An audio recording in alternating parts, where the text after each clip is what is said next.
ቲና ስለ ኤደን ማወቅ እየፈለገች ነው። እናም ዳንኤልን ይቺ ኤደን የምትባለው አባዬ ቅድም ሲያወራት የነበረችው ማናት በማለት ትጠይቀዋለች። ዳንኤልም ወይ ጉድ፣ አንቺ ደግሞ ገና አሁን እየነቃሽ ነው እንደ ያለሽው። ለማንኛውም እቤት ውስጥ ከቆየሽ ብዙ የተለየ ነገር ስላለ የተፈጠረ ችግርም ስላለ ታውቂያለሽ እና ስለዚህ ቀስ ብለሽ አጣሪ ይላታል። ዳንኤል ወደ ኪችን ይሄድና ትሁትን አባዬ እኮ ሁሉንም ነገር ነገረኝ ይላታል። ምንድነው ደግሞ እሱ ምንድነው የሚነግርህ ብላ ስትጠይቀው ቤቱን ለቲና እንዳላዞረላት ትክክለኛውን ነገር ነግሮኛል። ግን ደግሞ ለኔም ስጠኝ ያልኩትን ብር እንደሚሰጠኝ ቃል ገባልኝ። በነገራችን ላይ ለቲና እንዳትነግራት ብሎኛል። ካልነገርኳት ነው የሚሰጠኝ ብር፣ ከነገርኳት ግን እንደማይሰጠኝ ነግሮኛል ይላታል። ከዛ በኋላ እሷም አይ ጥሩ ነዋ፣ እንደውም በዛውም አንተ ታማኝነትን ታጸድቀዋለህ። እናም ለማንኛውም በርታ፣ በዚሁ ቀጥል። ምን አይነት አጣብቂኝ ውስጥ ነው ግን የገባሁት እያለ ዳንኤል ሲጨናነቅ ስታየው፣ ለማንኛውም ቀስ ብለህ ብትወጣ ይሻልሃል፣ ምክንያቱም ነገሩ ከባድ እየሆነ ነው ያለው እያለች ስትለው ትሁት ያው ዳንኤል እንግዲህ ቤቱ እንዴት ተበላ ስለሆነ የሚያስበው ግን እኮ ቤት አመልጦኛል ቲና፣ ቤቱን በራሴ ስም አድርጌ ለአንተም አካፍልሃለሁ ብላ ነበር ቃል የገባችልኝ። እናም ደግሞ ሀሳቤና አላማዬ ከኤደን ጋር ትዳር መመስረት ነው ይላል አባባ። አባባም ደግሞ ይሄ ሀሳብህ እንዲስተካከልልህ ከፈለክ እኔ የምልህን ነገር አንድ በአንድ አድርግ። ያ ማለት ለቲና ብር እንደምሰጥህ እንዳትነገር በማለት ማስጠንቀቂያ ይሰጠዋል። እሱም ደግሞ እሺ አባዬ እጠብቃለሁ፣ ግን ተንኮል ያሰብክብኝ ይመስለኛል። ለምንድን ነው ውስጥ የፈራው የሚል ጥያቄም ለአባባ ሲጠይቀው እኔ ምንም ተንኮል አላሰብኩብህም፣ ግን ደግሞ ሰው ተንኮል ታሰበብኝ እኔም በዛው ልክ ነኝ። ተንኮል መስራት ወይም ደግሞ ማሰብ አያቅተኝም እያለ እያስፈራራው ነው። ቲናም እንግዲህ ቤት አወጣውን እየበጠበጠች ትገኛለች። ትሁትንም ኪችን ውስጥ በመሄድ ታያለሽ፣ አሁን በትንሽ ቀን ውስጥ ከዚህ ቤት መነቃቅሬ ሁላችሁንም አስወጣችኋለሁ።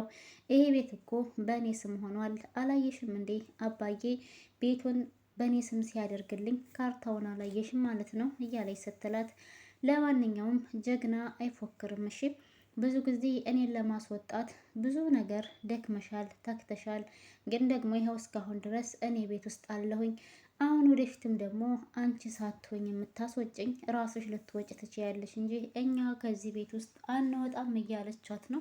ዳንኤልም እባክሽን አንቺ ሴትዮ ተረጋጊ፣ ዝም ብለሽ ድንፍት አትበይ፣ ብዙ ነገሮች እያበላሸሽ ነው ያለሽው።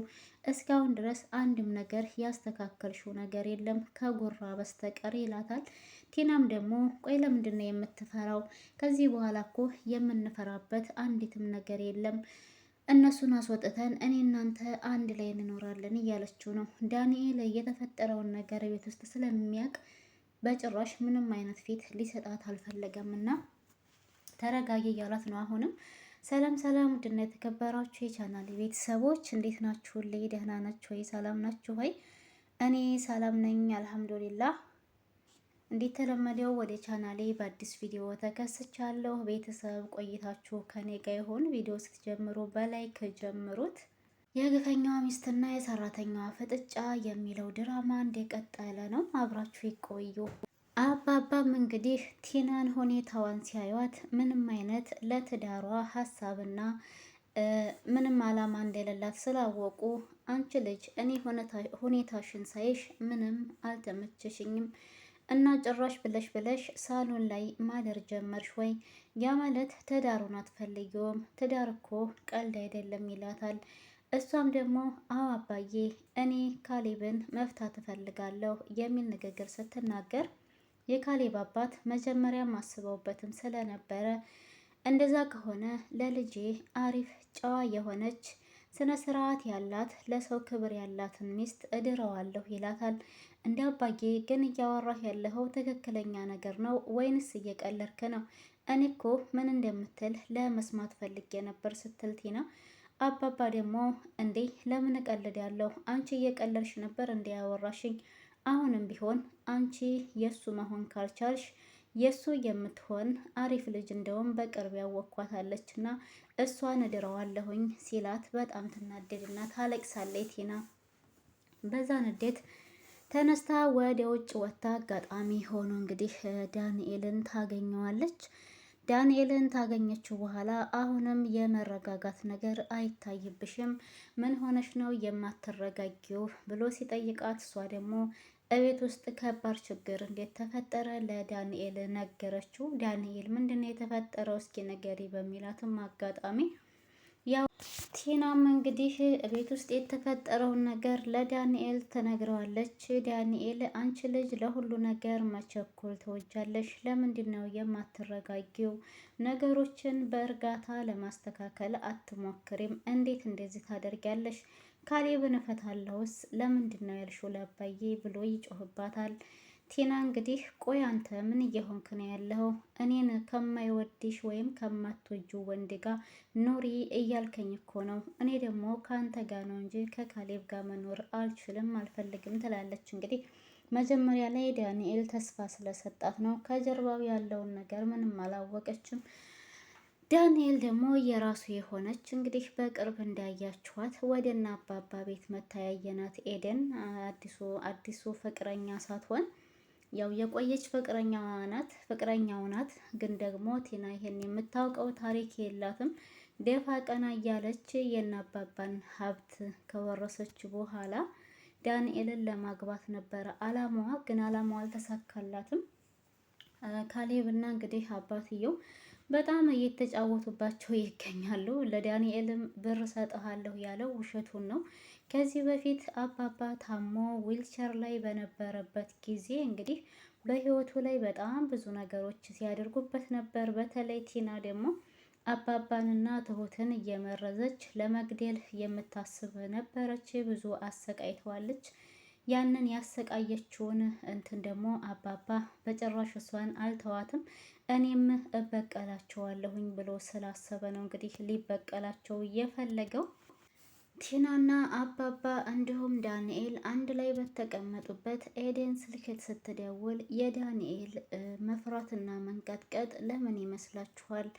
ቲና ፍቅረኛው ነበረች፣ ግን ለቤተሰብ የተናገረው እህቱ እንደሆነች ነው።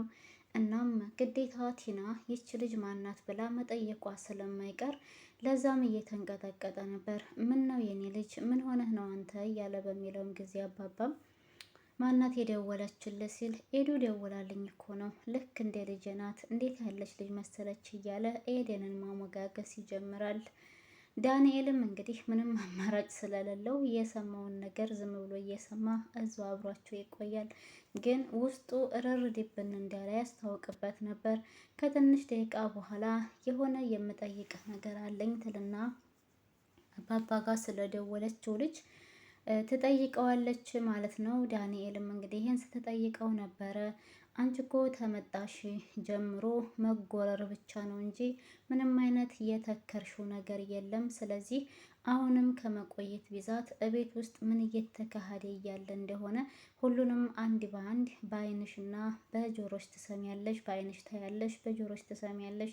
ስለዚህ ተረጋግተሽ አብረሽ ሁሉንም ወደፊት የምታየው ነገር ስለሆነ እኔን ባትጠይቅኝም ችግር የለውም ይላታል። እሷም ደግሞ ስለ ልጅቷ የምታውቀው ነገር ካለ እንዴት ነግረኝ ይፈልጋለሁ ብላ ብትጨቀጭቀውም ዳንኤል ግን ፍቅረኛው ስለሆነች ስለ ፍቅረኛው አብራርቶ ለቲና መናገር አይፈልግም። ምክንያቱም ቲና አንተ ገና ልጅ ነህ፣ ማግባት አትችልም፣ ምንም ነገር የለህም እያለች ትለኛለይ፣ ሁል ጊዜ ልጅ ነህ ነው የምትለኝ እያለ በባለፈው የካሌብ አባት ቶሎ ብለህ ለምንድን ነው የማታገባት እያለ ሲጠይቀው ቲናን ፈርቶ እንደሆነ ነው የተናገረው። ነገሩ ግን እንዲህ አልነበረም።